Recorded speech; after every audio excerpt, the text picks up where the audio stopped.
오늘의 설교 제목은 자기가 할 수 있는 일입니다. 이틀 전이었습니다. 이 일은 예수님께서 십자가에 달리기 위해서 붙잡히시기 이틀 전에 일어났습니다. 마가복음 14장 1절입니다. 이틀이 지나면 유월절과 무교절이더라. 유월절과 무교절은 이집트에서 시작이 되었습니다. 하나님께서 이집트의 모든 장자를 죽이시던 밤에, 바로 그 밤에 이스라엘은 양을 죽여서 그 피를 문틀의 좌우편과 위쪽에 발랐습니다. 출애굽기 12장 21절부터 23절까지입니다. 그때 모세가 이스라엘의 모든 장로들을 불러 그들에게 이르되 너희는 나가서 너희 가족에 따라 어린 양을 취하여 그 유월절 어린 양을 죽이고 우슬초 한 묶음을 가져다가 대야에 담은 피에 그것을 적셔서 대야에 있는 피를 문의 인방과 양옆 기둥에 뿌리고 아침까지 너희 중 한 사람도 자기 집 문 밖에 나가지 말지니라.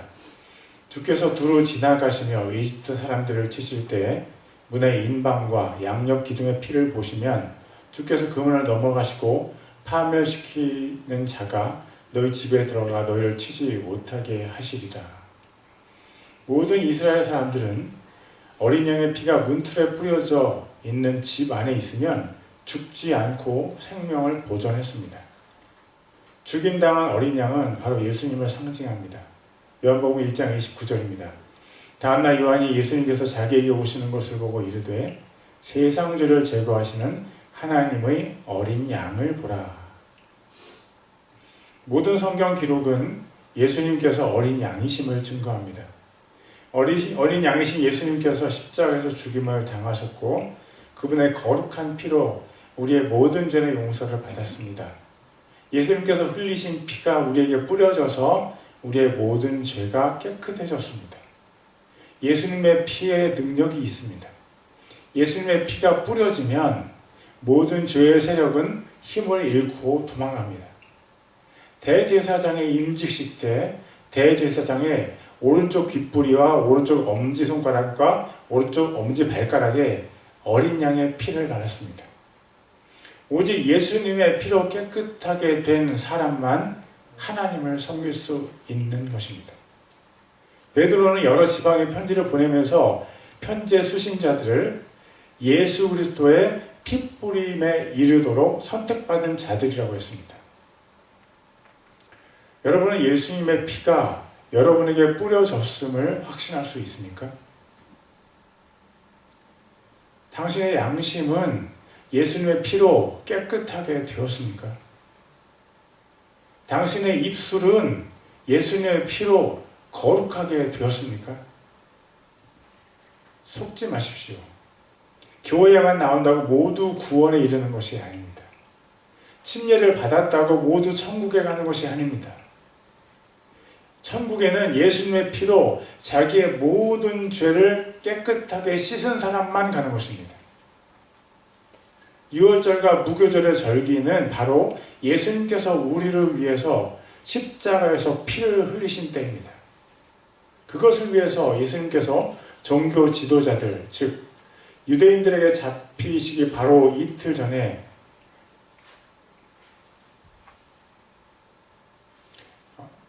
오늘의 사건이 벌어졌습니다. 오늘 예수님 주위에 세 부류의 사람들이 보입니다. 그들은 모두 자기들이 할 수 있는 일을 했습니다.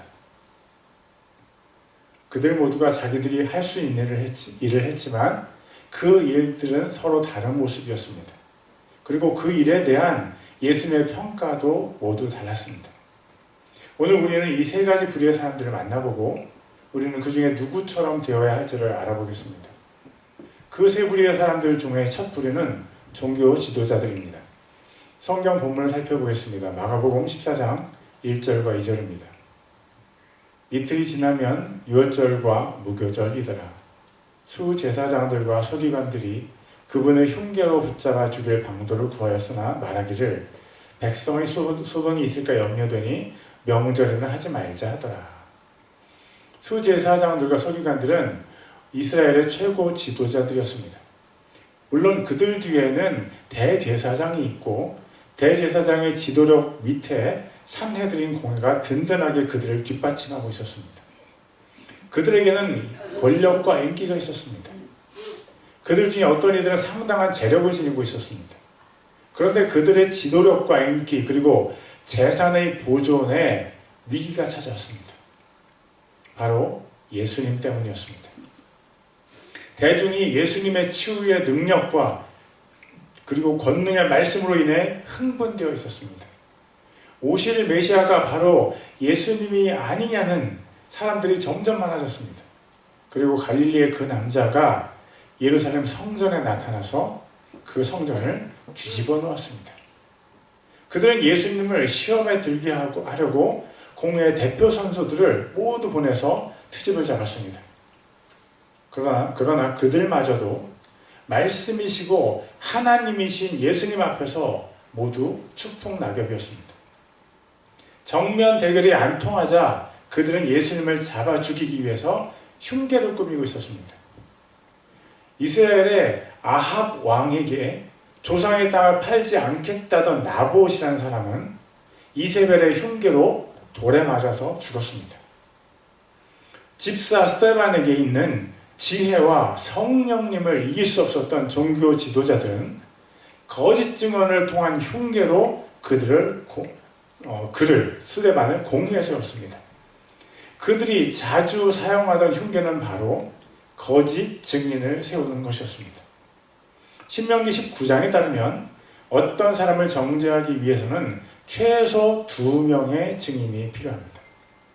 이세벨이 했던 또 종교 지도자들이 했던 흉계, 그것들 중에 하나는 거짓 증인들을 통해서 무죄한 사람을 정죄하는 것이었습니다. 마가복음 14장 55절에서 59절까지입니다. 수제사장들과 온 공회가 예수님을 죽이려고 그분을 대적할 증인을 구하되 아무도 찾지 못하였으니 이는 그분을 대적하여 거짓 증언하는 자가 많으나 그들의 증언이 서로 일치하지 아니하였기 때문이더라. 어떤 사람들이 일어나 그분을 대적하여 거짓 증언하며 이르되 우리가 그의 말을 들으니 손으로 지은 이 성전을 내가 헐고 손으로 짓지 않은 다른 성전을 사흘 안에 지으리라 하더라 하되 오히려 그들의 증언도 서로 일치하지 아니하더라. 예수님께서는 이 사람들을 어떻게 평가하셨을까요? 자신에게 유리한 상황을 만들기 위해서 거짓말로 다른 사람을 모해하는 사람들을 향해서 예수님께서 무엇라고 말씀하실까요? 마가복음 12장에 보면 예수님께서 종교 지도자들을 향해 포도원의 비유를 말씀하셨습니다. 포도원을 빌려서 농사를 지었지만 주인의 아들을 죽인 악한 농부들이 바로 종교 지도자들이었습니다. 그들에게 예수님께서 이렇게 말씀하셨습니다. 마가복음 12장 9절입니다. 그런즉 포도원 주인이 어떻게 하겠느냐? 그가 와서 농부들을 멸하고 포도원을 다른 사람들에게 주리라. 예수님의 이 말씀은 서기 70년 로마가 이스라엘을 완전히 멸망시켰을 때 성취되었습니다. 그때 예루살렘 성전에 돌 위에 돌 하나도 남지 않고 완전히 파괴가 되었습니다. 성전을 중심으로 권력을 쥐고 흔들던 종교 지도자들의 지위도 역사상에서 완전히 사라졌습니다. 하나님을 섬기지 않고 자신의 권력에 심취해 있던 그들, 자신의 권력을 성자 하나님 앞에서 유지하려고 했던 그들이 받을 영원한 심판은 당연한 것입니다. 여러분들, 권력에 심취하지 마세요. 당신의 권력을 하나님 앞에 내려놓으세요. 우리가 하나님 앞에서 우리의 권력을 내려놓으면 하나님께서 우리를 긍휼히 여기시고 우리를 회복시키십니다. 권력, 그거 아무것도 아닙니다. 사소한 권력 때문에 하나님을 대적하지 마세요. 모든 권력은 하나님께서 세우신 것이고 하나님 외에 진짜 권력자는 아무도 없습니다. 오늘 우리가 만나볼 두 번째 부류의 사람은 예수님의 제자들입니다. 예수님의 제자들은 대부분 서민들입니다. 120명이 모일 정도로 큰 다락방을 소유한 마가 요한은 예외가 되겠습니다. 그러나 예수님의 12제자 중에 최소한 7명은 갈릴리 어부 출신입니다. 어떤 사람들은 베드로가 배 몇 척을 소유한 선주였었다고 주장하기도 합니다. 그러나 베드로가 예전에는 그랬었더라도 그가 예수님을 따른 이후에는 분명 그는 서민이었습니다. 그들은 돈을 버는 직업이 없었습니다. 그들은 때로 거지처럼 아무 곳에서 잤습니다. 그리고 하나님께서 주시는 먹거리를 먹었습니다. 그리고 그들 대부분은 제대로 된 교육을 받지 못했습니다. 종교 지도자들에 비해 권력도 없고 지식도 없고 재산도 없었습니다. 그들은 서민이었습니다. 그런데 오늘 그들 중 일부가 한 여인을 비난했습니다. 왜 그런 일이 벌어졌는지 한번 알아보겠습니다. 먼저 그 여인이 예수님께서 계셨던 집에 찾아오는 장면부터 보겠습니다. 마가복음 14장 3절입니다.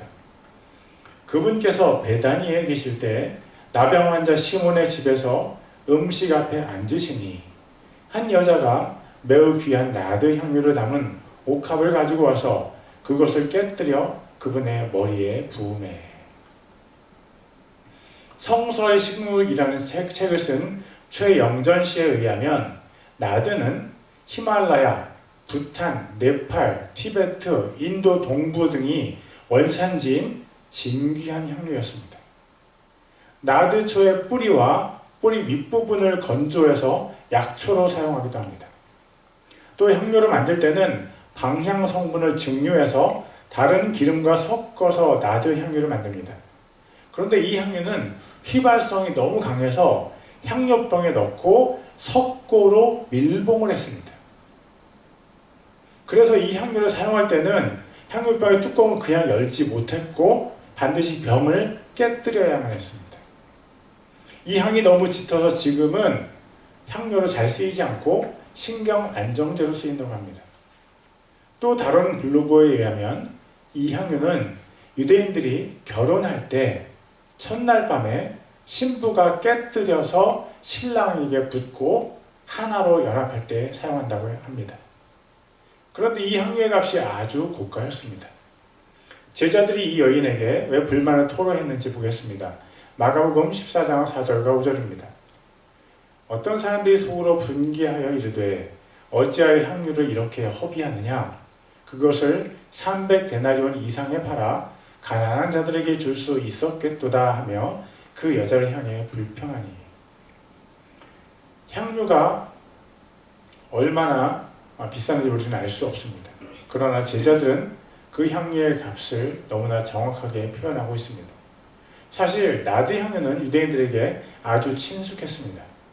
유대인 가정에 딸이 태어나면 이 향유를 홀수품으로 주기 위해서 부모가 계속해서 돈을 모았다고 합니다. 그래서 딸은 결혼식 날 이 향유를 사용할 수 있었습니다. 그런데 이 향유의 가격이 장난이 아닙니다. 제자들은 그 가격을 300데나리온 이상이라고 했습니다.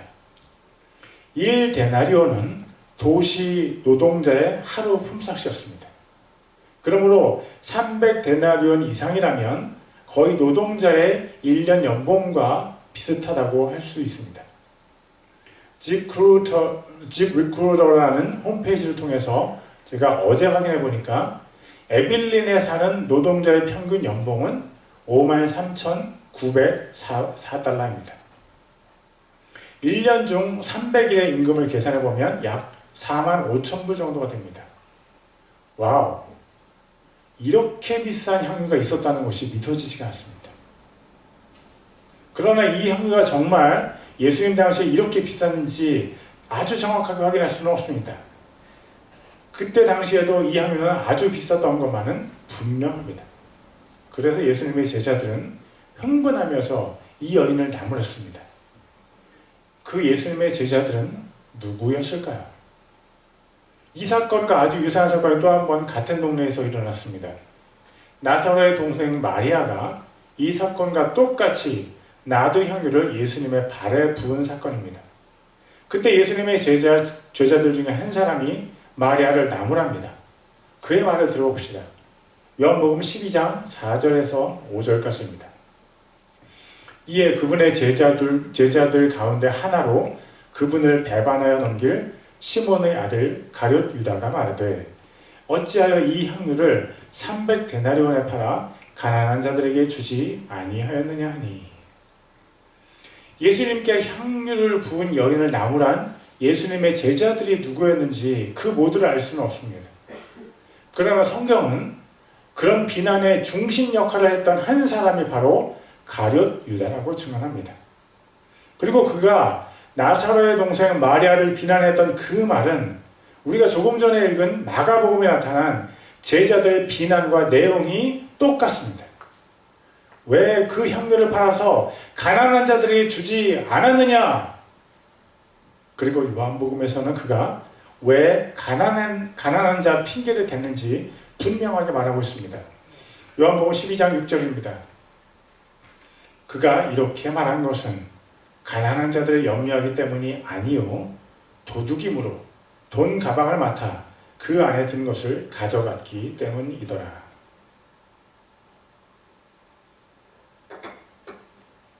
사람들이 다른 사람을 비난할 때 진짜 이유가 따로 있는 경우가 있습니다.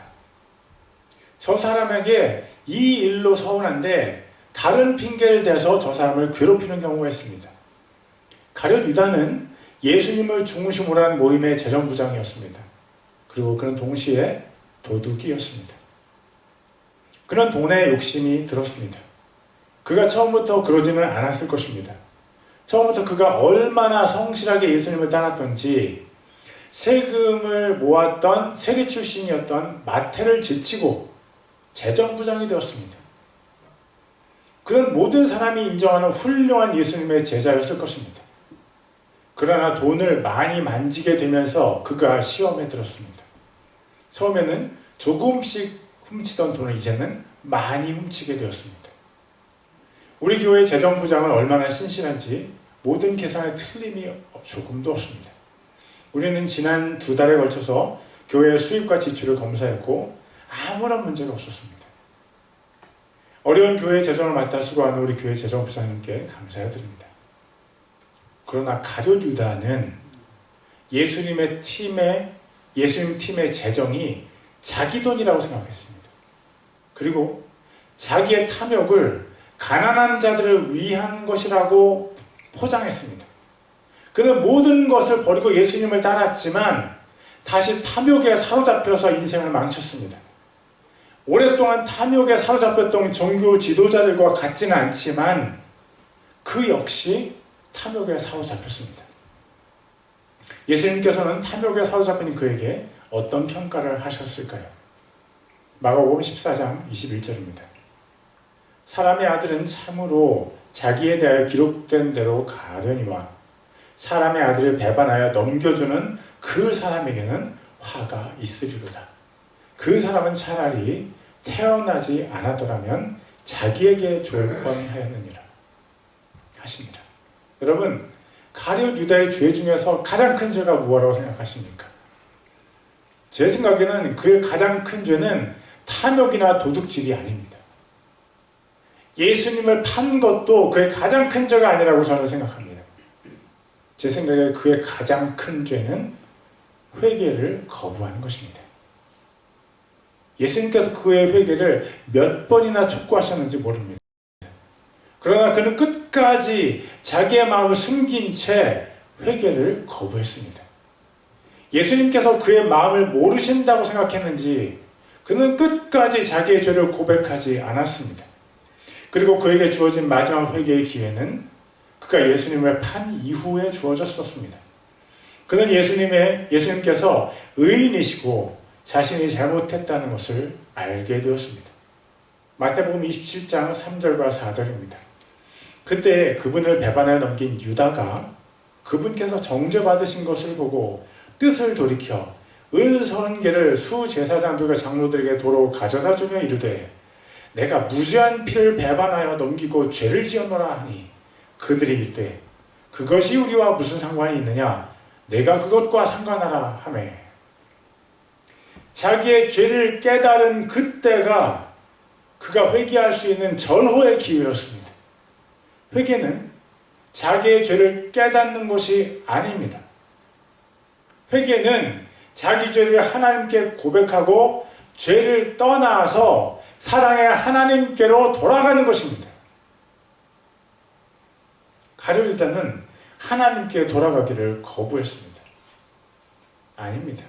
어쩌면 마귀에게 사로잡힌 가룟 유다는 더 이상 회개할 힘이 없었는지도 모릅니다. 여러분, 기회가 있을 때, 회개할 힘이 있을 때 회개합시다. 작은 죄 키워서 죄에 정복당하지 말고 죄가 작을 때 회개합시다. 회개는 자기의 죄를 깨닫는 것이 아닙니다. 죄를 깨닫게 하시는 일은 성령 하나님께서 죄인에게 주시는 은혜입니다. 회개는 우리가 죄를 떠나서 사랑의 하나님의 품에 안기는 것입니다. 하나님과의 사랑을 회복하는 것이 바로 회개입니다. 우리 모두 회개합시다.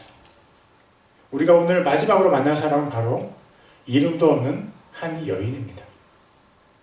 종교 지도자들은 권력층이었고 예수님의 제자들이 서민이었다면 이 여인은 아마도 빈민이었을 것입니다. 먼저 이 여인은 예수님께서 머무셨던 나병 환자 시몬의 집에 들어왔습니다. 나병 환자와의 접촉을 두려워했던 일반 유대인들은 이 집에 절대로 들어오지 않을 것입니다. 이 여인은 유대인들이 철저히 지키는 율법을 별로 상관하지 않는 계층에 속했을 것입니다. 그리고 이 집은 베단이라는 마을이 있었습니다. 베단이라는 이름에 두 가지 해석이 존재합니다. 한 가지 해석은 잘 익은 무화과의 집이라는 뜻입니다. 이와 관련해서 벳바게가 설 익은 무화과의 집이라는 것을 우리는 들었습니다. 또 다른 베다니 이름에 대한 또 다른 해석은 가난한 자의 집이라는 뜻입니다. 베다니를 왜 가난한 자의 집이라고 해석할 수 있을까요? 민수기 5장에 보면 나병 환자 등 병이 있는 사람들은 이스라엘 진영 밖으로 내보내졌습니다. 개인의 병이 이스라엘 전체에게 전염되지 않게 하기 위한 조치였습니다. 그런데 이 사람들이 유대와 예루살렘에 정착했을 때 예루살렘에서 병에 걸린 사람들은 어디로 갔을까요? 그들은 예루살렘에서 가장 가까운 마을인 베다니로 보내졌다고 학자들은 이야기합니다. 베다니는 예루살렘에서 약 2마일 거리에 있었다고 합니다. 그래서 나병 환자인 시몬도 베다니에 살게 되었을 가능성이 있습니다. 또 베다니에 사는 많은 사람들이 유대교의 입장에서 죄인이거나 병에 걸린 사람들이었을 가능성이 있습니다. 죄인과 병자들이 사는 베다니로 예수님을 찾아온 이 여인도 베다니 사람이었을 가능성이 많습니다. 그녀는 아마도 빈민이었을 것입니다. 가난한 그 여인이 왜 그 귀한 향유를 가지고 있었을까요? 어쩌면 그것은 그녀의 부모가 그녀에게 사준 결혼 예물이었을 수도 있습니다. 만약 그렇다면 그녀는 어떤 이유에서인지 그때까지 결혼을 못하고 그 예물을 간직하고 있었던 것입니다. 그런데 그 여성이 날마다 애지중지 숨겨두었던 그 보물을 예수님께 부어드렸습니다. 예수님께 얼마나 감사가 컸으면 그 여성이 그 귀한 나드 향유를 예수님께 부었겠습니까? 그러나 가룟 유다는 예수님께 향유를 부은 것을 허비라고 예수님 앞에서 말했습니다. 예수님께 드린 무엇이 허비라는 표현에 합당합니까? 여러분이 드린 11조가 허비라고 생각된다면 절대로 11조를 드리지 마세요. 여러분이 하나님께 드린 시간이 허비라고 생각된다면 절대로 여러분의 귀한 시간을 하나님께 드리지 마셔요. 제가 한 가지 비밀을 알려드릴까요? 예수님의 진짜 제자는 모든 재산, 모든 시간, 목숨까지도 하나님께 드릴 수 있는 사람입니다. 그리고 하나님의 사람은 무엇을 드려도 그것을 허비라고 생각하지 않습니다. 만약 여러분이 하나님께 드릴 어떤 것이 허비라고 생각이 된다면 절대로 그것을 하나님께 드리지 마세요. 하나님은 여러분이 아깝게 드리는 무엇인가를 절대 기뻐하지 않으십니다. 고린도후서 9장 7절입니다. 저마다 자기 마음속에 정한 대로 낼 것이요 마지 못해 하거나 억지로 하지 말지니 하나님은 즐거이 내는 자를 사랑하시느니라. 한국이 IMF로 고통을 당할 때 저는 포스코라는 대기업에 사표를 내고 선교사가 되어서 중국에 가서 탈북자를 섬겼습니다. 누군가 마냥 왜 당신은 당신의 귀한 커리어를 허비했습니까? 라고 묻는다면 저는 이렇게 대답하겠습니다. 나는 그것을 허비라고 생각하지 않습니다. 나는 내게 다시 같은 상황이 닥쳐도 기쁘게 포스코를 사직하고 주님께 내 인생을 바칠 것입니다. 여러분, 거룩한 허비를 해본 적이 있습니까? 이 여인은 자신의 가장 귀한 보물, 어쩌면 하나밖에 없는 그 보물을 거룩하게 허비했습니다. 예수님께서 이 여인의 거룩한 허비를 어떻게 평가하셨습니까? 마가복음 14장 6절입니다. 예수님께서 이르시되 그 여자를 가만두어라. 어찌하여 그녀를 괴롭게 하느냐. 그 여자는 내게 선한 일을 하였느니라. 다른 모든 사람들은 그 여인을 비난했지만 한 분 예수님께서는 그 여인을 칭찬하셨습니다. 그리고 그 여인의 행동의 진짜 의미를 예수님께서 제자들에게 알려주셨습니다. 마가복음 14장 8절입니다. 그 여자는 자기가 할 수 있는 일을 하였으니 곧 장사 지내는 일을 위하여 미리 와서 내 몸에 기름을 부었느니라. 아무도 예수님의 죽음에 관심이 없었습니다. 누구도 예수님의 고통에 참여하지 않았습니다. 죽을 정도로 고통스러워하신 예수님 옆에서도 제자들은 깊은 잠에 빠졌습니다. 누가 정말로 예수님을 사랑하는 사람입니까? 값진 보물을 예수님께 바친 사람입니까? 그럴 수도 있습니다. 그러나 정말로 예수님을 사랑하는 사람은 예수님께 마음을 드리는 사람입니다. 십자가를 향해 한 발자국씩 가시는 예수님의 마음과 함께하는 사람이 바로 그분을 진정 사랑하는 사람입니다. 가능합니다. 이 여인이 향료를 붓는 자신의 행동의 진짜 의미를 깨닫지 못했을 가능성도 충분합니다. 그러나 그렇더라도 그 여인은 향기를 부을 정도로 예수님을 사랑했고 예수님께 감사했고 그녀의 마음이 예수님과 함께 했습니다. 그러면 된 것입니다. 그것으로 충분합니다. 하나님께서 비싼 향료를 원하실까요? 아닙니다.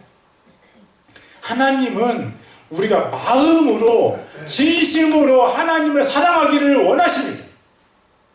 하나님께서 진짜 바라시는 것은 그분을 향한 우리의 사랑입니다. 예수님께서 이 여인의 거룩한 허비를 얼마나 기쁘게 받으셨는지 그 다음 구절을 보면 알 수 있습니다. 마가복음 14장 9절입니다. 진실로 내가 너희에게 이르노니 온 세상 어디든지 이 복음이 선포되는 곳에서는 사람들이 그녀가 행한 이 일도 말하여 그녀를 기념하리라 하시니라. 예수님께서 그녀에게 주신 선물은 그녀의 선행이 성경책 마가복음 14장에 기록되는 것입니다. 인류의 역사 대대로 세계 어느 언어로든지 그녀의 선행은 신실한 하나님의 사람들에게 귀한 모범으로 전해지고 있습니다. 누가 정말 하나님을 사랑하는 사람입니까? 높은 자리에 앉은 종교 권력이 아니고 예수님 바로 옆에서 재정부장을 했던 사람도 아닙니다. 정말 하나님을 사랑하는 사람은 가난하고 죄인이라고 손가락질을 받았을 법한 결혼도 못한 한 여인이었습니다. 오늘 우리는 세 부류의 사람들을 만나고 왔습니다. 그들은 모두 다른 결과를 경험했지만 모두 한 가지 행동을 했습니다. 그들은 모두 자기가 할 수 있는 일을 했습니다. 마음의 탐욕이 가득한 사람들은 그 탐욕으로 다른 사람들을 죽이는 일을 했습니다. 그러나 마음에 주님을 향한 사랑에 가득한 사람은 그 사랑으로 거룩한 허비를 했습니다. 무엇이 그들의 차이입니까? 재산이 아닙니다. 지위도 아닙니다. 신분도 아닙니다. 그들의 차이는 바로 마음입니다. 그들의 마음에 따라 그들이 자기가 할 수 있는 일을 했을 따름입니다. 여러분의 마음은 무엇으로 가득 차 있습니까?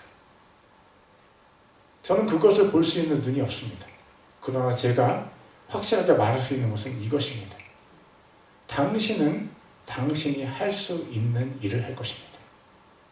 당신의 마음에 탐욕이 가득 차 있다면 탐욕스러운 당신은 탐욕이 할 수 있는 일을 할 것입니다.